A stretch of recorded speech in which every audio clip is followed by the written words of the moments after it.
সময়টা ছিল 2017 সালের ডিসেম্বর মাস। অর্পিতা নামের এই মেয়েটা রাত 11:30টার দিকে তার অর্ডার করা খাবার রিসিভ করতে বাইরে আসে, কিন্তু সে এটা বুঝতে পারেনি যে তার বাড়ির বাইরেই অপেক্ষা করছিল তার মৃত্যু। সে রাতে অর্পিতা তার বাড়িতে একাই ছিল, কারণ তাদের এক আত্মীয়ের হঠাৎ মারা যাওয়ার কারণে তার মা বাবা আচমকাই গ্রামের বাড়িতে চলে গিয়েছে। আর ঠিক তারপর থেকেই অর্পিতার উপর কোনো অজানা কিছু অনেকক্ষণ যাবৎ নজর রেখে চলেছে। তার প্রত্যেকটা কাজকর্মের উপর কেউ একজন তীক্ষ্ণ নজরদারি করছে। আর যখন অর্পিতা ঘরের লাইট নিভিয়ে ঘুমাতে যায়, তখনই তৈরি হয় তার সুযোগ। মাঝরাতে ফোনের আওয়াজে যখন অর্পিতার ঘুম ভেঙে যায়, তখনই সে কিছু একটা দেখে ভয় পেতে শুরু করে। সে চিৎকার করে রুম থেকে বের হয়ে যায়, কিন্তু তার শেষ রক্ষা আর হয় না। তার পরের মুহূর্তে দেখা যায় অর্পিতা হাত বাঁধা অবস্থায় ছটফট করতে শুরু করে। তার মুখে একটা পলিথিন দিয়ে মুড়িয়ে দেওয়া হয়েছে, আর যেহেতু তার হাত পেছনে বাঁধা, তাই সে নিজেকে মুক্তও করতে পারে না। আর এভাবেই নিঃশ্বাস নিতে না পেরে ছটফট করতে করতে সে মাটিতে লুটিয়ে পড়ে। কিন্তু তার পরিণতি এতটাও সহজ ছিল না, কারণ এরপরেই তার ঘাড় থেকে তার মাথাটাও আলাদা করে দেওয়া হয়, এমনকি তার বডিটাকে, যাক এটা আর বলতে পারছি না। আর এই সমস্ত কাজ অবশ্যই কোনো সাধারণ মানুষ করতে পারবে না। অর্থাৎ ঘটনাটা ঘটেছে কোনো এক ভয়ানক সাইকো কিলারের হাতে, যার একমাত্র শখ হলো মানুষের মাথা দিয়ে ফুটবল খেলা। অর্পিতার গল্পটা এখানেই শেষ, কিন্তু এই সাইকো যতদিন বেঁচে থাকবে ততদিন এই ভয়ানক রাত কারো না কারো জীবনে আসতেই থাকবে। ঠিক এমনই একটা ঘটনার নীল নকশা আঁকা হয়েছিল আমাদের আজকের সিনেমার প্রধান চরিত্রের জন্য, কিন্তু সেই ঘটনাটা সম্পূর্ণই অন্যরকম ঘটেছিল। আর এটা জানতে হলে আপনাকে দেখতে হবে আজকের সিনেমাটা একদম শেষ পর্যন্ত, যার নাম গেম ওভার। তাহলে চলুন গল্পটা শুরু করা যাক। অর্পিতার এই ঘটনার পর 1 বছর পার হয়ে যায়। এই মেয়েটার নাম স্বপ্না। সে আমাদের আজকের সিনেমার প্রধান চরিত্র। বাবা মায়ের সাথে মনোমালিন্যের কারণে তাদের থেকে দূরের শহরে একাই একটা বাড়িতে এসে ভাড়া করে থাকে। স্বপ্নার বাড়িতে সে বাদে আরো একজন থাকে, তার নাম কালামা। সে স্বপ্নার ঘরের সকল কাজ করে আর তার দেখাশোনা করে। তার সাথে স্বপ্নার খুবই ভালো সম্পর্ক। আসলে স্বপ্না একজন গেম ডেভেলপার, তাই যতক্ষণ সে বাড়িতে থাকে ততক্ষণ নিজের কম্পিউটারের সামনেই তার সময়টা কাটে। তবে স্বপ্না তার নিজের সিকিউরিটি নিয়ে বেশ সিরিয়াস। সমস্ত স্থানে সে যতটা পেরেছে সিকিউরিটি দিয়ে রেখেছে, আর এর কারণটা সামনেই জানতে পারবেন, দেখতে থাকুন। স্বপ্নার হাতে একটা বিশেষ ট্যাটু করানো আছে। 1 বছর আগে সে শখের বশে এটা তৈরি করেছিল, কিন্তু আজকে হঠাৎ 1 বছর পর সেটা তার জ্বালা পোড়া হতে শুরু করে। কিন্তু এটা তো হওয়ার কথা ছিল না। যদি এটাকে সে রিসেন্ট টাইমে করিয়ে থাকতো তাহলে হয়তো জ্বালা পোড়া হওয়ারও কথা ছিল, কিন্তু 1 বছর পর গিয়ে এমন ঘটনা ঘটা সত্যিই বেশ অস্বাভাবিক। এই ট্যাটুটাকে একটু ভালো মতো মনে রাখবেন। এটার সাথেই গল্পের শুরুতে দেখানো অর্পিতার ঘটনার একটা কানেকশন আছে। এভাবেই একদিন চলে যায়। স্বপ্না সবসময় তার ঘরে একটা ল্যাম্প অন্তত জ্বালিয়ে রেখে ঘুমায়, আর সেটাই যখন কালামা নিভিয়ে দেয় তখনই স্বপ্নার মাঝে কেমন যেন আতঙ্কের সৃষ্টি হয়। তবে কালামা তখনই জানালা থেকে পর্দা সরিয়ে দিলে বোঝা যায় এতক্ষণে সকাল হয়ে গেছে। আসলে কালামার সাথে স্বপ্নার সম্পর্কটা একদম মা মেয়ের মতো। সকালে নাস্তা শেষ করে স্বপ্না নিজের একটা জিনিস খুঁজতে খুঁজতে তাদের স্টোর রুমের সামনে পৌঁছে যায়, কিন্তু সে যখনই স্টোর রুমের দরজাটা খুলে ভেতরে তাকায় তখনই তার ভেতরটা যেন ভয়ের কারণে একদম চেপে যেতে শুরু করে। সে দ্রুত কালামাকে ডাক দেয় আর সেখানেই দাঁড়িয়ে নিজেকে শান্ত করার চেষ্টা করে। কালামা যখন সেখানে চলে আসে, সে ঘটনাটা বুঝতে পেরে তার হাত ধরে তাকে সাহস যোগায়। সে তার সাথে আছে। স্বপ্নাকে সে ভয় পেতে নিষেধ করে। স্বপ্না তার হাত ধরে সাহস জুগিয়ে ভেতরে যায়, কিন্তু তারপরেই কেমন যেন সে বেশ ভয় পেতে শুরু করে। ভয়ের মধ্যেই সে নিজের অতীতের এক বিভীষিকাময় ঘটনার ফ্ল্যাশব্যাক দেখতে পায়, যেগুলো তার ভেতর থেকে তাকে একদম শেষ করে দিচ্ছে। আর এই ঘটনাটা স্বাভাবিক হওয়ার পর স্বপ্না তার ডাক্তারকে কল করে। সেদিনই স্বপ্না তার ডাক্তারের সাথে গিয়ে দেখা করে আর তাকে সমস্ত বিষয় খুলে বলে যে আজকে তার সাথে কি কি হয়েছে। সে আরো জানায় এমন অভিজ্ঞতা তার গত বছর একবার হয়েছিল। মাঝখানে সব ঠিকঠাক ছিল, কিন্তু আবারও সেটা তাকে আঁকড়ে ধরতে শুরু করেছে। ডক্টর তার সমস্ত কথা শুনে তাকে একটা ভার্চুয়াল রিয়েলিটির সেশন শুরু করে, যেখানে তাকে একটা VR হেডসেট পরিয়ে দেওয়া হয়, যেখানে লেভেল 1-এ স্বপ্না নিজেকে এমন একটা রুমে খুঁজে পায় যেখানে পর্যাপ্ত পরিমাণে আলো আছে। সেখানে স্বপ্না স্বাভাবিক থাকে। তারপরেই তাকে নিয়ে যাওয়া হয় সামনের রুম, অর্থাৎ লেভেল 2-তে, যেখানে 40% আলো কমিয়ে দেওয়া হয়েছে। ডাক্তার তাকে জিজ্ঞাসা করে যে স্বপ্না ঠিক আছে কিনা। সেখানেও মোটামুটি সে ঠিকই ছিল। তারপর তাকে একদম লাস্ট লেভেল অর্থাৎ লেভেল 3-তে নিয়ে যাওয়া হয়, যেখানে আলোর পরিমাণ 10%। আর এখানেই তার সমস্যা হতে শুরু করে। যখন সে দেখতে পায় তার আশেপাশের সমস্ত রুমের লাইট নিভে যেতে শুরু করেছে, তখনই সে আতঙ্কিত হতে শুরু করে। আর অদ্ভুত কিছু আওয়াজ তার কানে ভেসে আসতে শুরু করে, যার কারণে সহ্য করতে না পেরে স্বপ্নার সাথে সাথে তার হেডসেটটা খুলে ফেলে। তারপর ডাক্তারের কথাবার্তায় জানা যায় যে স্বপ্নার আসলে একটা ফোবিয়া আছে, যার নাম হলো নেক্টোফোবিয়া, অর্থাৎ অন্ধকারের প্রতি ভয়। যারা ফোবিয়া সম্পর্কে জানেন না তাদের জানিয়ে রাখি, যে কোনো মানুষের এক বা একাধিক পার্টিকুলার বিষয়ের প্রতি ভয় থাকতে পারে। যেমন কেউ উচ্চতায় ভয় পায়, কেউ বদ্ধ জায়গা ভয় পায়, কেউ রক্ত দেখলে ভয় পায়। এরকমটাই হলো নেক্টোফোবিয়া। নেক্টোফোবিয়ায় আক্রান্ত মানুষ অন্ধকারের প্রতি ভয় পায়। প্রত্যেকটা মানুষের ক্ষেত্রে এটা কম মাত্রায় থাকবে, সেটা স্বাভাবিক। কিন্তু যাদের এই মাত্রাটা নিয়ন্ত্রণহীন, অর্থাৎ কেউ যদি উচ্চতায় এতটা পরিমাণে ভয় পায় যে ওটাকে সে নিয়ন্ত্রণ করতে পারে না, অথবা বদ্ধ জায়গার প্রতি এতটাই ভয় পায় যে সে কল্পনাও করতে পারে না, তাহলে সেক্ষেত্রে ওটাকেই ফোবিয়া হিসেবে ধরা হবে। আর এখানে স্বপ্নার যে সমস্যাটা সেটা হলো অন্ধকারের প্রতি ভয়, যার সাথে তার অতীতের একটা খারাপ দুর্ঘটনা জড়িত আছে। সেটা গল্পের ধাপে ধাপে আপনারা জানতে পারবেন। দেখতে থাকুন। ভিডিওর বাকি অংশে যাওয়ার আগে আপনাদের থেকে ঠিক 1 মিনিট সময় চেয়ে নিচ্ছি আমাদের আজকের ভিডিও স্পন্সর সম্পর্কে কয়েকটা ছোট্ট কথা বলার জন্য। আপনি কি ঘরে বসে অনলাইনে টাকা আয় করতে চান? অনলাইনে টাকা আয় করার চমৎকার একটা প্ল্যাটফর্ম হচ্ছে V24Bet। V24Bet হচ্ছে বিশ্বের অন্যতম আর বিশ্বস্ত একটা অনলাইন গেমিং কোম্পানি। এখানে রয়েছে cricket, football, aviator, জেডেক্স, crash game, crazy game সহ লক্ষাধিক অনলাইন গেমস। আর এখানে অডিডিএস মূল্য পাবেন অন্য সব সাইট থেকে বেশি। বিশ্বাস না হলে নিজেই চেক করে দেখুন। সবথেকে ইন্টারেস্টিং ব্যাপার হলো এখানে রেজিস্ট্রেশন করলেই পাবেন 300 টাকা বোনাস। আপনার বন্ধুকে রেফার করলে প্রতিটা রেফারে পাবেন আরো 300 টাকা। লেনদেন করতে পারবেন লোকাল ওয়ালেটের মাধ্যমে, যেমন বিকাশ, নগদ, রকেট উপায়। আমাদের দেওয়া স্পেশাল প্রোমো কোড SIN24 রেজিস্ট্রেশনের সময় ব্যবহার করলে প্রথম ডিপোজিটে পেয়ে যাবেন 200% বোনাস, আর প্রতিবার ডিপোজিটে পাবেন 50% করে বোনাস। এছাড়াও প্রতি রবি আর বৃহস্পতিবার ডিপোজিটে 100% বোনাস। আর সবসময় বিভিন্ন রকম সিজনাল বোনাস আর অফার তো আছেই। আসলে এত অফার অন্য কোনো সাইটে নেই, তাই দেরি না করে এখনই রেজিস্ট্রেশন আর ডিপোজিট করে খেলা শুরু করুন। IPL উপলক্ষে লাকি জ্যাকপট চলছে। সর্বোচ্চ ডিপোজিটে পাবেন সিঙ্গাপুর ভ্রমণের সুযোগ। রেজিস্ট্রেশনের লিঙ্ক আর অ্যাপের লিঙ্ক ভিডিওর প্রথম কমেন্টেই পিন করে দেওয়া আছে। তাহলে চলুন এবার ভিডিওতে ফিরে আসা যাক। দেখতে থাকুন। স্বপ্নাকে ডাক্তার বেশি বেশি মানুষের সাথে থাকার সাজেশন দেয়, আর যদি পারে সে যেন নিজের পরিবারকে সময় দেয়। কিন্তু স্বপ্নার কথায় বোঝা যায় তার পরিবারের সাথে তার মনোমালিন্য খুবই সিরিয়াস একটা বিষয় ছিল। তাই স্বপ্না কখনোই তার বাবা মায়ের কাছে ফিরে যাওয়ার কথা চিন্তাও করে না। তারপর আবারও রাত হয়। স্বপ্না যে বাড়িতে থাকে সেখানকার সিকিউরিটি গার্ডরা ঠিকমতো নিজেদের দায়িত্ব পালন করছে, এমনকি সকল সিসিটিভি ক্যামেরাও ঠিক আছে। তবে গত কিছুটা সময় যাবৎ স্বপ্না অদ্ভুত সকল স্বপ্ন দেখে। যেমন আজকে রাতে ঘুমানোর সময় সে স্বপ্নে আজ থেকে 1 বছর আগে তার হাতে ট্যাটু করানোর ঘটনাটা সে দেখতে পায়, যেখানে ট্যাটু করানোর সময় সে খুবই খুশি ছিল। তবে কেমন যেন সেই ঘটনাটাকে একটা ভিন্ন ভঙ্গিমায় সে নিজেকে দেখতে পায়।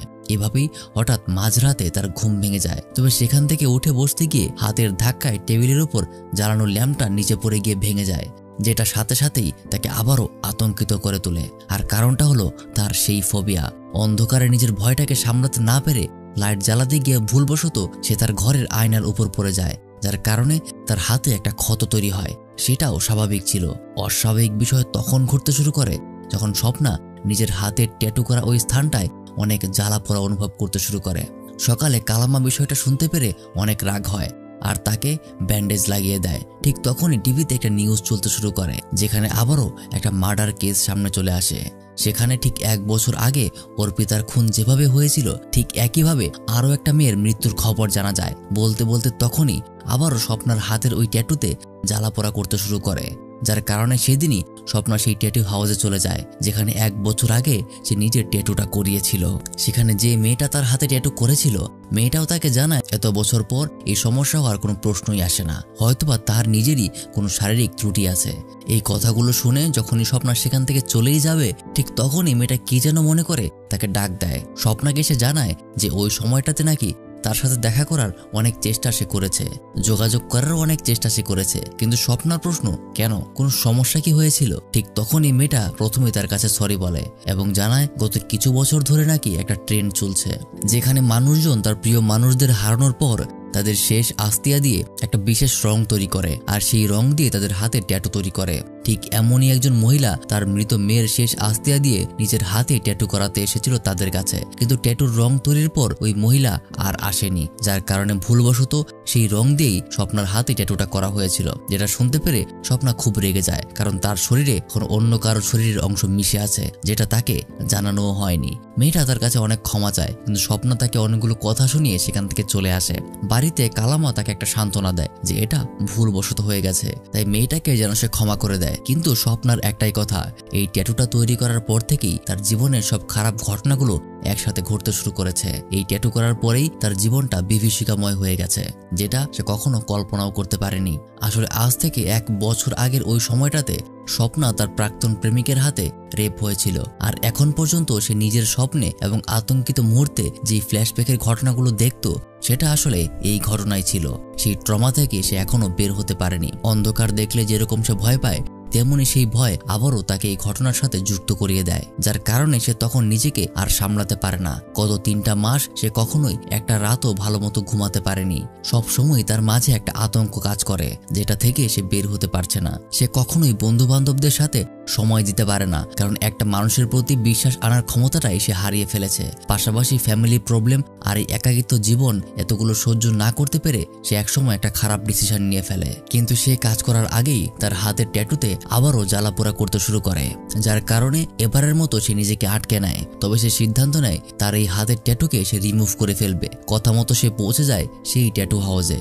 সমস্ত প্রসেস কমপ্লিট করার পর এবার তার হাতের ট্যাটু রিমুভ করা হবে, কিন্তু তার আগেই তার হাতে এতটা যন্ত্রণা শুরু হয়ে যায়, যার কারণে সে নিজেকে আর ঠিক রাখতে পারে না। যে ট্যাটুটা রিমুভ করবে সেও অনেক অবাক হয়ে যায়, কারণ হাতে যে জেলটা লাগানো হয়েছে সেটার কারণে ওই স্থানের ব্যথা অনুভব হওয়ারই কথা না। কিন্তু যতবারই সে ট্যাটু রিমুভ করার প্রসেসটা শুরু করতে যায়, তখনই হঠাৎ তার হাতে অসহ্য যন্ত্রণা হতে শুরু করে, যার কারণে এই ট্যাটু রিমুভ করার চিন্তা তাকে মাথা থেকে ঝেড়ে ফেলতে হয়। সেখান থেকে সে বের হয়ে একটা ক্যাফেতে গিয়ে বসে, আর ঠিক তখনই সে সামনে দেখতে পায় 2টো ছেলে তার দিকে দেখতে শুরু করেছে। আবার তারা একে অপরের সাথে হাসাহাসি করে কথা বলছে, যেন তারা স্বপ্নাকে নিয়েই আলোচনা করছে। যখন স্বপ্না সেখানে নিজের কফি আনতে সামনে এগোয়, তখনই সে দেখতে পায় ওই ছেলে দুটোর মোবাইলে তার কিছু অশ্লীল ছবি। আর এই ছবিগুলো 1 বছর আগের সেই ঘটনার, যেখানে তার রেপ হওয়ার সম্পূর্ণ ভিডিও তৈরি করা হয়েছিল, যেগুলো আজকের দিনে এখন এসে ভাইরাল হচ্ছে। স্বপ্না এগুলো সহ্য করতে না পেরে সেখান থেকে বেরিয়ে যায়, আর কেমন যেন আজকের এই ঘটনা তাকে আরো বেশি দুর্বল করতে শুরু করে। আসলে এই ঘটনায় তার মা বাবা ওই সময়টাতে তাকে সাপোর্ট না করে উল্টো তাকে দোষারোপ করেছিল। তার বিয়ে পড়ুয়া চলাফেরার কারণেই নাকি তার এই অবস্থা হয়েছে, তাকে এই সমস্ত কথা বলেছিল। তাছাড়াও ছোট থেকে কখনোই স্বপ্নার মা বাবাও তাকে বোঝার চেষ্টা করেনি। সেজন্য ওই ঘটনার পর থেকে স্বপ্না তার মা বাবার সাথে আর থাকে না, সে সম্পূর্ণ আলাদা হয়ে গেছে। আর এখন যেন আবারও ওই ঘটনাগুলোর স্মৃতি তার আর সহ্য হচ্ছে না। এমনিতেই অনেকটা সময় যাবৎ সে মানসিকভাবে অনেকটা দুর্বল হয়ে আছে, যেখানে ইদানিংকালের ঘটনাগুলো তাকে আরো অনেকটা খারাপ ডিসিশন নিতে বাধ্য করে। দরজা লাগিয়ে সে ওই কাজটাই করতে শুরু করে যেটা তাকে তার মন বলেছে। সে মেনিয়ে নিয়েছে, তার আর কোনো উপায় নেই। ঠিক তখন বাইরে কালামা চিৎকার করে তাকে ডাকতে শুরু করে, কিন্তু যখনই বিদ্যুৎ চলে যাওয়ার কারণে ঘরের লাইট নিভে যায়, ঠিক তখনই এই অন্ধকার যেন তাকে আবারও ভয় দেখাতে শুরু করে, যেন সে নিজের মৃত্যুর থেকেও এই বেশি অন্ধকারটাকে ভয় পায়, যার কারণে সে দরজা খুলতে বাধ্য হয়। ভেতরে আসার পর কালামা বিষয়টা বুঝতে পারে। পরদিন তার ডক্টর তার সাথে দেখা করার জন্য তাকে ডেকেছে। কালামাকে জিজ্ঞাসা করলে সে জানতে পারে উনি নাকি অনলাইনে স্বপ্নার কিছু ছবি পেয়েছে। যে কথাটা শুনতে পেরে সাথে সাথে স্বপ্ন আবারও ওখান থেকে বের হয়ে যায়, আর উল্টাপাল্টা সবকিছু চিন্তা করতে করতে সে বিল্ডিং এর 4 তলার উপরে উঠে পড়ে। ঠিক আবারও আগের মতোই স্বপ্না একটা ভুল ডিসিশন নিয়ে ফেলে, কিন্তু তার ভাগ্য ভালো ছিল, কারণ সাথে সাথেই নিচে একটা প্রাইভেট কার চলে আসে, যার কারণে স্বপ্নার শুধুমাত্র 2 পা ভাঙা ছাড়া আর তেমন কোনো ক্ষতি হয় না। এভাবেই তার দিনকাল যাচ্ছিল। এবার যেন আগের থেকেও তার অবস্থা বেশি খারাপ হয়ে গিয়েছে। আগে অন্তত নিজের মনটাকে ঠিক করার জন্য বাইরে যেতে পারত, কিন্তু এখন নিজের ভাঙা পা নিয়ে তাকে সারাদিন ঘরেই থাকতে হয়। এখানকার পরিচিত প্রত্যেকেই তার সাথে দেখা করতে আসে, কিন্তু স্বপ্নার মা বাবা আসে না, কারণ তারা জানেও না যে তাদের মেয়ে কোথায় থাকে। স্বপ্না কালামাকে শুরু থেকেই একটা কথা বলে রেখেছে, যদি তার মা বাবা কখনো কল করে তাহলে যেন সে রিসিভ করে। করে, যদি কেমন আছে জিজ্ঞাসা করে, তাহলে ভালো আছে বলার বাইরে আর যেন কোনো কিছু সে না জানায়। এই জন্যই এখন পর্যন্ত তার মা বাবাও তাকে খুঁজে পায়নি। একদিন হঠাৎ তার সাথে এক মহিলা দেখা করতে আসে। তিনি নাকি তার সম্পর্কে সবকিছুই জানেন, আর সবকিছু জেনেই তার সাথে দেখা করতে এসেছে। তার প্রথম কথাটাই হলো, স্বপ্নার হাতে যে ট্যাটু করা আছে এটা শুধুমাত্র একটা ট্যাটু নয়, সেটা তার মৃত মেয়ের অংশ। যেটা শুনে স্বপ্ন অবাক হয়। আসলে গল্পের শুরুতে আমরা অর্পিতা নামের যে মেয়েটার ওই সাইকো কিলারের হাতে শেষ হতে দেখলাম, তিনিই হলেন সেই অর্পিতার মা। তার মেয়ের মারা যাওয়ার পর সে শুধুমাত্র সেই আস্তিয়াটুকুই পেয়েছিল, আর সেটাকে সে নিজের একটা অংশ করতে গিয়েছিল সেই মেমোরিয়াল ট্যাটু তৈরি করতে, যেখানে সেই ট্যাটুর রঙের সাথে মিশে থাকবে তার মেয়ের আস্তিয়া। কিন্তু দুর্ঘটনাবশত সেই ট্যাটু স্বপ্নার হাতে করে দেওয়া হয়। তখন তার পরদিন অর্পিতার মা ট্যাটু করাতে আসলেও তার মেয়ের শেষ অংশ দিয়ে তৈরি সেই রং আর সে পায়নি, কারণ ভুলবশত এটা স্বপ্নার ক্ষেত্রেই ব্যবহার করা হয়ে গিয়েছিল। তাই ওই সময়টাতে তারা স্বপ্নাকে অনেক খোঁজার চেষ্টা করেছে, কিন্তু পায়নি। তবে গত সময়টাতে যখন স্বপ্না আবারও সেই ট্যাটু হাউসে গিয়েছিল, সেখানে ওই মেয়েটা তাকে সত্য বলার পাশাপাশি ঘটনাটা অর্পিতার মাকেও জানিয়েছে। আর সেখান থেকেই পরবর্তীতে কালামার সাথে যোগাযোগ করে সে স্বপ্নার বর্তমান অবস্থা জানতে পেরেছে। আসলে তার মেয়ের ব্লাড ক্যান্সার ছিল, সেই নিয়ে তিনবার অর্পিতা মরতে মরতে বেঁচে গিয়েছিল। অর্পিতা নিজেও হাসপাতালে থাকা অবস্থায় বাকিদের সবসময় সাহস জোগাতো। সে ছিল এমন এক মানুষ যে সকল প্রতিকূলতার মাঝেও বেঁচে থাকতে চাইতো। আর এদিকে স্বপ্না কেন নিজের জীবনটাকে তুচ্ছ মনে করছে, সেটাই তার কাছে তার প্রশ্ন। সে স্বপ্নাকেও নিজের মেয়ের মতো করে আদর করে নেয়, আর তাকে অর্পিতার একটা ছবি দিয়ে সেখান থেকে চলে যায়। স্বপ্না ছবিটার খামটা খুলে পেছনে একটা লেখা দেখতে পায়। সেখানে লেখা, একটা মানুষ তার বেঁচে থাকতে দুইটা জীবন পায়, একটা পায় জন্মের সাথে সাথে, আরেকটা পায় তখন যখন সে উপলব্ধি করতে পারে যে তার জীবনের মূল্য কতটুকু। আর এই বিষয়টা যেন স্বপ্নাকে বাঁচার একটা আশা দিয়ে গেল। তারপর থেকে স্বপ্না ধীরে ধীরে সকল বিষয়গুলোর সাথে ফ্রি হতে শুরু করে। তার মধ্যকার যে ট্রমা তাকে দিন দিন একঘেয়েমি করে ফেলেছিল, সেটাও সে কাটিয়ে উঠতে শুরু করে। সে কালামাকে তার বাবার সাথে যোগাযোগ করতে বলে, কাল নাকি সে বাড়ি ফিরে যাবে। এটা শুনে কালামা নিজেও খুব খুশি হয়। তবে এখান থেকেই শুরু হয় আসল বিপত্তি। সেই সাইকো কিলারের কথা মনে আছে? তার নজর পড়েছে স্বপ্নার উপর। তার প্রতি সে অনেকটা সময় যাবৎ নজরদারি করছে। ঘটনাটা ঠিক সেরকম হচ্ছে যেরকমটা হয়েছিল 1 বছর আগে অর্পিতার সাথে। আর অবশ্যই এর কারণটা হলো তার হাতের ট্যাটু। কালামা স্বপ্নার ঘরের লাইট নিভিয়ে দেয় এবং সে দেখতে পায় স্বপ্নার তেমন অসুবিধা হচ্ছে না, অর্থাৎ সে ঘুরে দাঁড়াতে শুরু করেছে। কিন্তু এই ভেবে এখান থেকে চলে যাওয়ার পরেই মাঝরাতে যখন তার ঘুম ভেঙে যায়, তখন ঘরের অন্ধকার দেখে আবারও সে ভয় পেতে শুরু করে। কোনো রকমে ঘরের লাইট বাড়ানোর পর সাথে সাথেই তাদের দরজায় কেউ একজন নক করতে শুরু করে। বাইরে সিকিউরিটিদের সবাই তখনও ঠিকঠাক ছিল, কিন্তু কালামা যখন দরজার সিসিটিভিতে তাকায় তখন ওখানে কাউকেই খুঁজে পায় না। তাই সে জানালা দিয়ে বাইরে তাকায়, আর তখনই ঝোপের মধ্যে সে কিছু একটা নড়াচড়া লক্ষ্য করে। বিষয়টা তার সন্দেহ হয় ঠিকই, কিন্তু বাইরে টিফিনের বাটি থেকে সে মনে করে হয়তোবা তাদের দারোয়ান খাবার শেষ করে বাটি ফিরিয়ে দিয়ে চলে গেছে। আর সে দরজা খুলে বাটি আনতে বের হয়। ঠিক তখনই তার উপর হয়ে যায় এক ভয়ানক হামলা। গল্পের এই পর্যন্ত এখনো সাইকো কিলারকে সরাসরি দেখানো হয়নি, শুধুমাত্র এই কিলারের হাতে থাকা ক্যামেরা দিয়েই তার উপস্থিতি বোঝানো হয়েছে। এই ঘটনায় স্বপ্ন অদ্ভুত আওয়াজ শুনতে পেরে ওখান থেকে কোনো রকমে নিজের হুইল চেয়ারে করে নিজের ড্রয়িং রুমে চলে আসে। কিন্তু ওখানে শত ডাকাডাকির পরেও কালামাকে সে আর কোথাও খুঁজে পায় না। তার উপর আবার মেইন দরজা খোলা, বিষয়টা তাকে ভাবিয়ে তোলে। সে দ্রুত দরজা বন্ধ করে দারোয়ান এবং সিকিউরিটিকে ডাকতে শুরু করে, কিন্তু কারোর সারা শব্দ নেই। এভাবে এদিক ওদিক খোঁজাখুঁজির পর হঠাৎ জানালা দিয়ে সে বাইরে তাকিয়ে দেখে সেখানে বাইরে দোলনার মধ্যে কে যেন বসে দোল খাচ্ছে। কিন্তু যখনই সে অপর পাশের জানালা দিয়ে তাকায় তখনই দেখা যায় ওখানে কালামা বসে আছে, কিন্তু শরীরের সবকিছু ঠিক থাকলেও তার ঘাড় থেকে মাথাটা আলাদা করে দেয়া হয়েছে। এটা দেখে স্বপ্না প্রচন্ড ভয় পেয়ে যায়। ভেতরে গিয়ে সে যখনই ইমার্জেন্সি নাম্বারে কল করতে যাবে তখনই তার পুরো ঘরের বিদ্যুৎ চলে যায়। অবশ্যই এটাও সাইকো কিলারের কাজ। তার অন্ধকার হয়ে যাওয়ার কারণে স্বপ্না নিজের ভয়টাকে আর কন্ট্রোল করতে পারে না। এর কারণে সে ইমার্জেন্সি নাম্বারেও কল করতে ব্যর্থ হয়। সেখান থেকে সে পালিয়ে যাওয়ার চেষ্টা করে, কিন্তু হুইল চেয়ারে বসে কত দূরেই বা সে আর পালাবে, যার কারণে সামনের ড্রয়িং রুমে সে মেঝেতে পড়ে যায়। তবে এখন এই অন্ধকারটাকে স্বপ্না বেশ ভালো মতোই সহ্য করতে পারছে। আর এই বলতে বলতেই দেখা যায় অবাক করার মতো একটা কাণ্ড ঘটে যায়। তার হাতে যেখানে একটা ট্যাটু ছিল সেখানে এখন 3টা ট্যাটু হয়ে গেছে। কিন্তু এটা তো সম্ভব না। এই ভাবতে ভাবতে যখন সে সামনে তাকায় তখনই সে ওই সাইকো কিলারকে দেখতে পায়। তার সম্পূর্ণ শরীর ঢাকা, এমনকি মুখটাও একটা বিশেষ মাস্ক দিয়ে ঢেকে ফেলা হয়েছে। অর্থাৎ এক কথায় তার শরীরের কোনো অংশই খোলা নয়। তার একটাই শখ, যেটা হলো ভিকটিমের মৃত্যু যন্ত্রণাকে নিজের ক্যামেরায় রেকর্ড করা, আর সে ওটাই করছিল।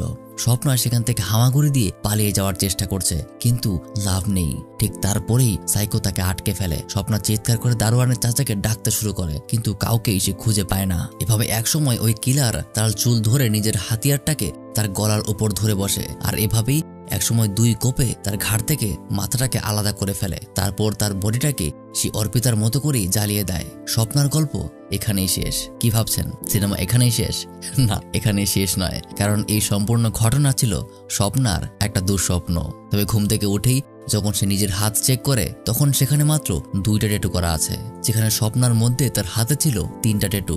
সে তড়িঘড়ি করে কালামাকে ডাকতে শুরু করে, কারণ সে স্বপ্নে তার মৃত্যু দেখেছে। আর ঠিক একই রকম ভাবে আবারও দরজায় কেউ নক করতে শুরু করে।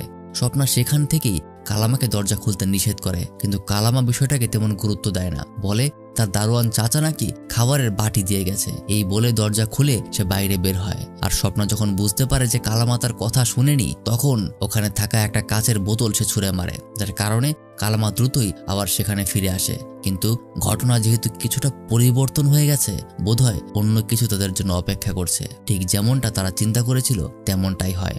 জানালা দিয়ে বাইরে তাকালেই তারা দেখতে পায় তাদের দারোয়ানকে কেউ একজন মেরে ফেলেছে। দুজনেই খুব ভয় পেয়ে যায়। দ্রুতই স্বপ্না হেল্পলাইনে ফোন করে আর তাদের বাড়ির এক্সাক্ট ঠিকানাটা দিয়ে বলে দ্রুত এখানে পুলিশ পাঠাতে, এবং নিজেরা রুমের সবকিছু বন্ধ করে ওখানেই পুলিশ আসার অপেক্ষা করতে থাকে। ঠিক তখনই আবারও বিদ্যুৎ চলে যায়। স্বপ্না রীতিমতো এত ভয় পেতে শুরু করে, কিন্তু কালামা তাকে বোঝায় এখন ভয় পেলে চলবে না, যার কারণে স্বপ্না এবার নিজের ভয়ের উপর নিয়ন্ত্রণ নিতে শিখতে শুরু করে। কারণ এখন তাদের জীবন মরণের প্রশ্ন। এখন অন্ধকারের প্রতি ভয় তাকে তেমন সমস্যায় ফেলতে পারছে না। তাদের দরজার ঠিক বাইরেই রয়েছে সেই সিরিয়াল কিলার। হঠাৎই তাদের ঘরের ভেতর কোথা থেকে যেন আগুনের শিখা পড়ে আগুন ধরে যায়, যার কারণে তাদের বাধ্য হয়েই সেই ঘর থেকে বের হতে হয়, কারণ ঘরে থাকলেও তারা এমনিতেই মারা যাবে। আর এই ঘর থেকে বের হতেই তারা সেই সিরিয়াল কিলারকে দেখতে পায়। আর তখনই বাইরে পুলিশ চলে আসে, যার কারণে দুজন দরজার দিকে ছুটে যেতে শুরু করে। কিন্তু তখনই ওই কিলার কালামাকে পেছন থেকে চাকু মেরে দেয়, আর স্বপ্নাকেও সে আটকে ফেলে, যার কারণে বাইরে থেকে তারা হাজারবার নক করলেও স্বপ্না দরজা খুলতে পারে না। তাছাড়াও স্বপ্না শুরু থেকেই নিজের সিকিউরিটির প্রতি অনেক সিরিয়াস ছিল, তাই বাইরে থেকে কেউ দরজা ভেঙে ভেতরে প্রবেশ করতে পারছিল না। আর এদিকে ভেতরে সেই কিলার স্বপ্নাকে মারতেই যাবে, তখনই স্বপ্না জানালার পর্দা সরিয়ে দেয়, যার কারণে বাইরে থেকে সেই অফিসার ভেতরে কিলারকে দেখে তার দিকে ফায়ার করে। আর এই সাইকো কিলারের গল্প এখানেই শেষ। তারপর স্বপ্না দরজা খুলে ভেতরে তারা আসার পর স্বপ্নাকে নিয়ে তারা বাইরে চলে যায় আর এখনকার বিষয়টাকে ইনফর্ম করতে শুরু করে। কিন্তু তখনই তাদের সিনিয়র অফিসার যখন ঘরের ভিতরে আবারও প্রবেশ করে, তখন সেখানে ওই সিরিয়াল কিলারটাকে আর দেখা যায় না, কিন্তু তার স্পষ্ট মনে আছে যে এই কিলারের এখানেই থাকার কথা। বিষয়টা বুঝতে পেরে সে দ্রুত তার জুনিয়র অফিসারকে বলে দেয় যেন সে স্বপ্নাকে নিয়ে থানায় চলে যায়। সে তার কথা মতো তাই করে। তারা দুজন বেরিয়ে পড়ে থানার দিকে, কিন্তু কিছুটা পথ পরেই স্বপ্না লুকিং গ্লাসে দেখতে পায় সেই কিলার হুইল চেয়ারে করে তাদের দিকেই নজর রাখছে। আর দেখা যায় সেখানে একটা নয় বরং মোট 3টা কিলার ছিল। যে সিনিয়র অফিসার ওখানে রয়ে গিয়েছিল তার মৃত্যুটা এই কিলারের হাতে ইতিমধ্যেই হয়ে গিয়েছে। প্রথমজন আবারও নিজের রেকর্ডার অন করে ভিডিও রেকর্ড করতে শুরু করে। ঠিক তখনই স্বপ্না বুঝতে পারে তাদের গাড়িতে তারা কোনো বিস্ফোরক লাগিয়ে দিয়েছিল, আর বলতে বলতেই তাদের গাড়িটা ওখানেই ব্লাস্ট করে। আর সাথে সাথেই স্বপ্না মৃত্যুর সময়টাতে সেই ঘটনাগুলো দেখতে পায় যে ঘটনায় এ যাবৎকালে তার সাথে ঘটেছে। সেই কথাগুলো অর্পিতার মায়ের ছিল, সেগুলো আবারও তার কল্পনায় ভেসে ওঠে। এমনকি অর্পিতার মা তাকে যে সাহস জুগিয়েছিল, জীবনে বেঁচে থাকার ইচ্ছেটা তার মধ্যে তৈরি করেছিল, সেগুলো তার মধ্যে আবার জেগে উঠতে শুরু করে। আর এগুলো ভাবতে ভাবতেই হঠাৎ করেই তার আবারও ঘুম ভেঙে যায়, অর্থাৎ এটাও স্বপ্ন ছিল। অন্ধকার দেখে সে তাড়াতাড়ি বাতি অন করতে চেষ্টা করে, কিন্তু এবার তার অন্ধকারকে ভয় পেলে চলবে না। সর্বোচ্চ চেষ্টা সে করছে নিজেকে শান্ত রাখার, কিন্তু তবুও বাতি সে অন করবে না। ঠিক তারপর নিজের হাতের দিকে তাকিয়ে সে দেখতে পায় তার হাতে শুধুমাত্র একটা ট্যাটু। অর্থাৎ এবার সে বুঝতে পারে এই ট্যাটুগুলো আসলে তার লাইফ মিন করছে, অর্থাৎ তার হাতে আর একটা লাইফ আছে। আর বাইরে সে 3জন সিরিয়াল কিলার নিজেদের প্ল্যানিং নিয়ে কাজ করতে শুরু করে। দারোয়ানকে তারা ইতিমধ্যেই মেরে ফেলেছে, আর তারপরেই যে যার কাজে লেগে পড়ে। একজন সেই ঘরের মধ্যে আগুনের শিকা ছুঁড়ে মারার জন্য পেছনে চলে যায়, আর একজন চলে যায় বাড়ির ওপরের যে গেট খোলা আছে সেটা দিয়ে ভেতরে ঢুকতে, আর অপরজন মেন দরজার সামনে কলিং বেল দিয়ে লুকিয়ে থাকে। কিন্তু এবার স্বপ্না কালামাকে সবকিছু বুঝিয়ে দিয়েছে। এবার উল্টো স্বপ্না তাকে সাহস যোগায়, যাই হয়ে যাক এটাই আমাদের লাস্ট চান্স। ইমার্জেন্সি নাম্বারে সে কল দিয়েছে, তাদেরকে সবকিছু জানানো হয়ে গেছে। এবার হয়তোবা তারা বাঁচবে, নয়তোবা তাদের গল্প এখানেই শেষ। বিষয়গুলো কালামা তেমন বুঝতে পারে না, তবে তার কথা মতো যখন সে উপরের ফ্লোরে যায় তখন সে দেখতে পায় সত্যি সত্যি এখানে কিছু অদ্ভুত লোক তাদের বাড়ির আশেপাশে ঘোরাঘুরি করছে, যার কারণে স্বপ্নার কথা সে বিশ্বাস করে। কালামা একজনের উপর জেনারেটরের জন্য রাখা পেট্রোল ছুঁড়ে মারে, আর স্বপ্না জানালা দিয়ে ছুঁড়ে মারে একটা মোমবাতির আগুন, যার কারণে প্রথম কিলার ওখানেই শেষ হয়ে যায়। তারপর যেখানে ওই কিলার সময় মতো বৈদ্যুতিক কানেকশন অফ করে দিত, সেখানে এবার স্বপ্না নিজেই নিজের বাড়ির সকল বৈদ্যুতিক কানেকশন অফ করে দেয়। তাদেরকে এবার বিভ্রান্ত করতে হবে। সাথে সাথেই সেখানে পুলিশ চলে আসে, কিন্তু কালামা যখন দরজা লাগিয়ে ভেতরে আসে তখনই তার সামনে অপর একটা কিলার। সে কালামার উপর আক্রমণ করে, সিঁড়ি থেকে তাকে ফেলে দিয়ে কালামার পা ভেঙে দেয়, আর তারপরে সে স্বপ্নার ঘাড়ে অস্ত্র ধরে বসে। কিন্তু তখনই কালামা তার হাতে থাকা একটা ছোট চাকু দিয়ে কিলারের পায়ে আঘাত করে, যার কারণে কিলার কিছুটা ডিস্ট্রাক্ট হয়ে যায়, আর স্বপ্না তার হুইল চেয়ারের একটা অংশ দিয়ে তার মাথায় আঘাত করে, কিন্তু এতে লাভ হয় না, কারণ দ্বিতীয়বারে সে স্বপ্নাকে আটকে নেয়। কালামা অনেক চেষ্টা করে নিজের হাতে সেই কিলারটার অস্ত্র নেবার, তবে তার আগেই স্বপ্না সেই কিলারের মাথায় আরো দুটো আঘাত করে তাকে অজ্ঞান করে ফেলে। তবে এখনো একটা কিলার বেঁচে আছে। সে সমস্ত ভিডিও রেকর্ডিং করতে করতে সামনে এগিয়ে আসে। কালামা স্বপ্নাকে ভেতরের একটা রুমে পাঠিয়ে দেয়, কিন্তু তার আগেই সেই কিলার তাদেরকে ধরে ফেলে। এবার স্বপ্না এভাবেই হামাগুড়ি দিতে দিতে ইচ্ছা করে নিজের উপর নিজের ঘরের আয়নাটা ফেলে দেয়। এক টুকরো কাঁচ নিয়ে সে অপেক্ষা করতে শুরু করে কখন সেই কিলারটা এটাকে ওঠানোর জন্য তার কাছাকাছি আসবে, আর তখনই সে নিজের হাতের ভাঙা কাঁচটা দিয়ে তার উপর হামলা করবে। কিন্তু হয় কিছুটা অন্যরকম। এই কিলার নিজের হাতের ব্যবহার না করে বরং পা দিয়ে সেটাকে উপরে তোলে, যার কারণে স্বপ্না কিছুই করতে পারে না। এবার যেন মৃত্যু তার একদম নিশ্চিত হয়ে আছে। সেই কিলার তার গলায় সেই অস্ত্রটা ধরে রেখেছে, আর স্বপ্না যেন একদম হাল ছেড়েই দেবে। ঠিক তখনই স্বপ্নার হাতের ওই ট্যাটু করা জায়গাটায় জ্বালা পোড়া হতে শুরু করে, যার ফলে তার মনে পড়ে যায় অর্পিতার কথা। সেই জেদ এবং অর্পিতার মৃত্যুর সঠিক বিচারের জন্য তখনই স্বপ্নার ভেতরে এক হিংস্র ভাব জেগে ওঠে। সে নিজের হাতে থাকা ওই কাচের টুকরোটা সেই কিলারের একদম গলায় ঢুকিয়ে দেয়, যার কারণে সাথে সাথে সেই কিলার নিজের শরীরের উপর নিয়ন্ত্রণ হারিয়ে পেছনে চলে যেতে শুরু করে। এভাবে সেই মুহূর্তের সাথে সাথে সেই সাইকো কিলারের মৃত্যু হয়, অর্থাৎ এখানে সেই তিনটে কিলারেরই মৃত্যু হয়ে গেল। স্বপ্না এর দ্বারা নিজের জীবনকেও ফিরে পেল। অর্পিতাকেও তার মৃত্যুর পরবর্তী আসল উপহারটা সে দিয়ে গেল। তবে অবশ্য হয়তোবা আপনার মনে এই প্রশ্ন জেগেছে যে কিলারগুলো আসলে কে, কেন তারা এভাবে মেয়েদের জঘন্যভাবে মেরে ফেলতো, কেনই বা অর্পিতার পরে এতগুলো মেয়ের হত্যার পর তারা স্বপ্নাকে বেছে নিয়েছিল। জানিয়ে রাখি, এই প্রশ্নের কোনো উত্তরই এই সিনেমায় দেওয়া হয়নি। তবে এই ধরনের থ্রিলার মুভিগুলোতে এই সকল প্রশ্নের উত্তর ম্যান্ডেটরি কোনো বিষয়ও না, কারণ সাইকো কিলারদের আসলে কোনো উদ্দেশ্য থাকে না। তারা মানুষকে করে মজা পায়, মানুষের মৃত্যুটাই তাদের জন্য একটা আনন্দ। আর যদি বলতে হয় কেন তারা স্বপ্নার পেছনে পড়েছিল, সেটার উত্তর হতে পারে কিছুটা এরকম যে যেহেতু তারা অর্পিতাকে একদম নিশ্চিহ্ন করে দিতে চেয়েছিল, সেখানে কেন তার আস্তিয়া দিয়ে কেউ ট্যাটু করাবে। যেহেতু স্বপ্নার মাঝে অর্পিতার অংশটা এখনো মিশেছিল, সেহেতু সেই সাইকো কিলাররা সম্পূর্ণ স্যাটিসফাইড হতে পারেনি, যার কারণেই হয়তো তারা স্বপ্নার পেছনে পড়েছিল। তাছাড়াও মুভিটার শেষের দিকে যে বিষয়টা, অর্থাৎ তার প্রত্যেকটা ট্যাটু তার প্রত্যেকটা লাইফকে রিপ্রেজেন্ট করছিল, তার প্রথম দুইটাতে স্বপ্ন ঠিকই আছে, কিন্তু এখানে এটাও হতে পারে যে সম্পূর্ণ ঘটনা যেটা আমরা দেখলাম পুরোটাই তার একটা স্বপ্ন। এমনও হতে পারে যে তার সাথে এমন কোনো ঘটনা আসলে ঘটেইনি, কারণ সে তো আগেই মানসিকভাবে বেশ ভেঙে পড়েছিল। সেহেতু তার গা হিম করা অন্যান্য স্বপ্নের মতো এটাও তার একটা স্বপ্ন ছিল। কোনো কিছুই আসলে শিওর করে বলা যায় না, পুরোটাই আপনাদের ইমাজিনেশনের উপরে। কমেন্টে আপনাদের মতামত জানাতে পারেন। এতক্ষণ আপনাদের সাথে ছিলাম আমি মারুফ। দেখা হবে নতুন আরেকটা গল্প নিয়ে। আর ততক্ষণ পর্যন্ত ডান পাশের এই ভিডিওটা দেখতে পারেন।